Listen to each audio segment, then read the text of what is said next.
শাসকের বিরুদ্ধে এক রাশ ক্ষোভ উগরে বিজেপিতে যোগদান করলেন উত্তম ব্যানার্জি। রবিবার পুরুলিয়া শহরের দলীয় কার্যালয়ে যোগদানকারীর হাতে বিজেপির দলীয় পতাকা তুলে দিলেন পুরুলিয়া লোকসভা কেন্দ্রের বিজেপি প্রার্থী জ্যোতির্ময় সিং মাহাতো। লোকসভা নির্বাচনে নির্ঘণ্ট ঘোষণা হতে শাসক শিবিরের বিরুদ্ধে ক্ষোভ উগরে দিয়ে বিজেপিতে যোগদান করলেন তৃণমূলের সহ সভাপতি উত্তম ব্যানার্জি। রবিবার পুরুলিয়া শহরের দলীয় কার্যালয়ে যোগদানকারীর হাতে বিজেপির দলীয় পতাকা তুলে দিলেন পুরুলিয়া লোকসভা কেন্দ্রের বিজেপি প্রার্থী জ্যোতির্ময় সিং মাহাতো। বিজেপিতে যোগদানকারী উত্তম ব্যানার্জি ক্ষোভের সুরে বলেন, তৃণমূলে যারা যত দুর্নীতি করবে তাদের ততই উন্নতি হবে। পুরুলিয়াতে তৃণমূলের পরিবারতন্ত্র চলছে। তৃণমূলের দুর্নীতির বিরুদ্ধে বিজেপি যে লড়াই শুরু করেছে সেই লড়াইয়ের সঙ্গী হতে পেরে আমি গর্বিত। পুরুলিয়ার বিজেপি প্রার্থী জ্যোতির্ময় সিং মাহাতো বলেন, তৃণমূল থেকে অনেকেই আমাদের সঙ্গে যোগাযোগ করছেন যোগদান করার জন্য। যারা অন্যায়ের প্রতিবাদ করতে জানে তাদের জন্য আমাদের দলে সবসময় জায়গা আছে। পাল্টা পুরুলিয়ার তৃণমূল প্রার্থী শান্তিরাম মাহাতো বলেন, যিনি বিজেপিতে যোগদান করেছিলেন তিনি নিজে কি করেন সেটাই জানেন না। अरे भैया कहाँ हैं आप? अरे ऐप में तो 5 मिनट दिखा रहा है। तो ऐसे कीजिए, कैंसिल कर दीजिए, मैं दूसरी कैब कर लूंगा। क्या बात कर रहे हैं आप?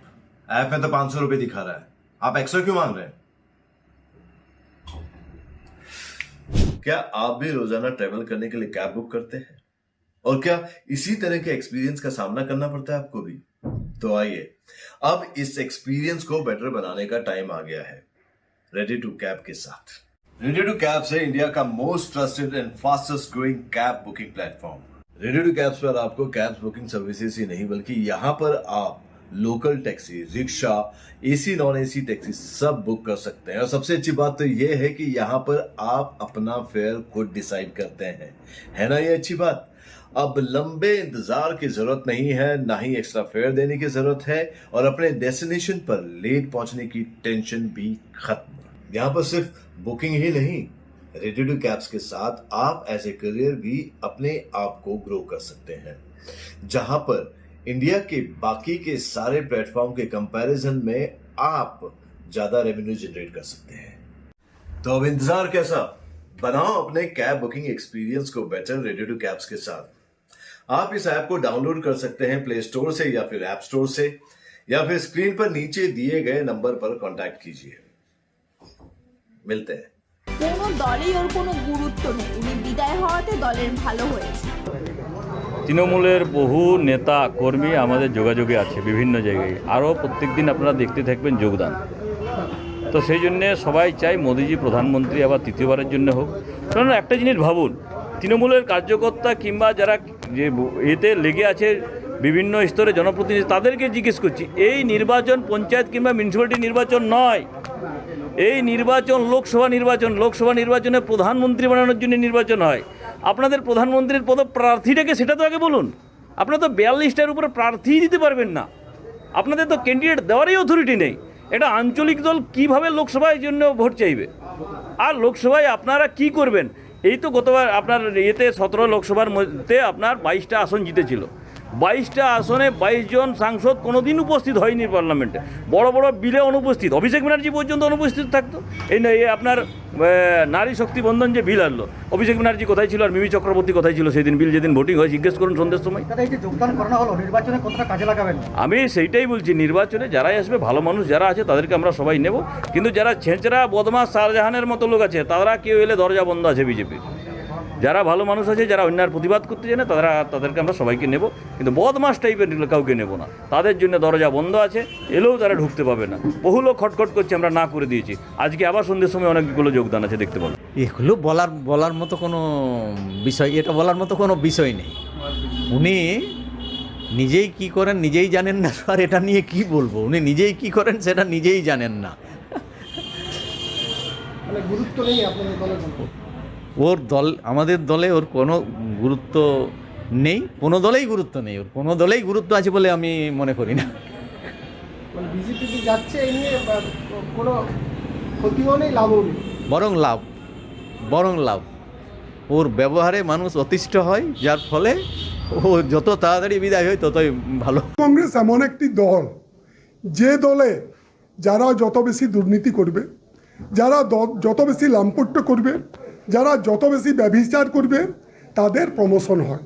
ওদের যে 4-5 জন পরিবার মিলে তৃণমূল কংগ্রেসটা চালায়, শান্তিরাম মাহাতো, এদিকে সন্ধ্যা টুডু, এদিকে সোরেন, রাজীব সোরেন, সুজয় ব্যানার্জি, এই যে চোরেদের বৃত্ত, এই চোরেদের বৃত্তের মধ্যে কাউকে ঢুকতে দেবে না। আজকে জেলায় আজকে অনেক তৃণমূল কংগ্রেসের কর্মী আছে, ভালো ভালো সেকেন্ড গ্রেড নেতৃত্ব। তারা কি, তারা আজকে তারা প্রমাদ গুনছে কি করে এই দলটার থেকে মুক্তি পাওয়া যায়।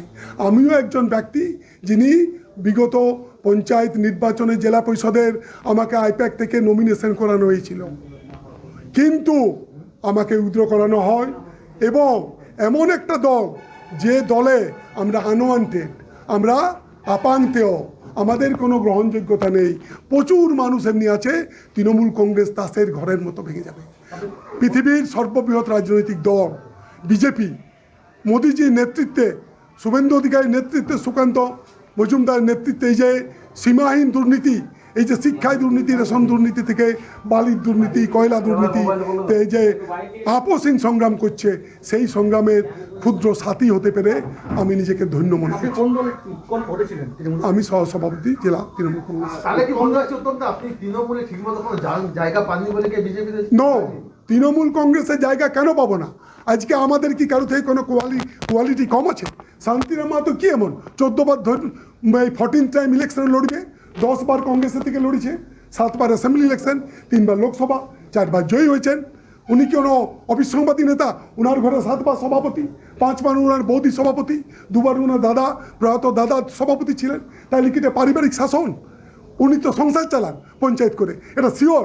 আজকে উনি বিগত দিনের কথা উনি কি ভুলে গেছেন?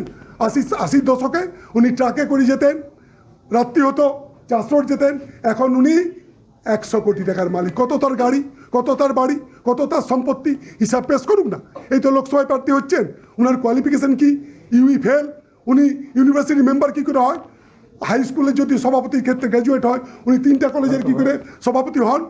একাই সমস্ত পদ নিতে হবে শান্তিরাম মাহাতোকে। উনি বলছেন এমপি নাকি 4.5 বছর কোথাও ঘোরেনি, তো উনি মন্ত্রীর সময় কত ঘুরেছিলেন?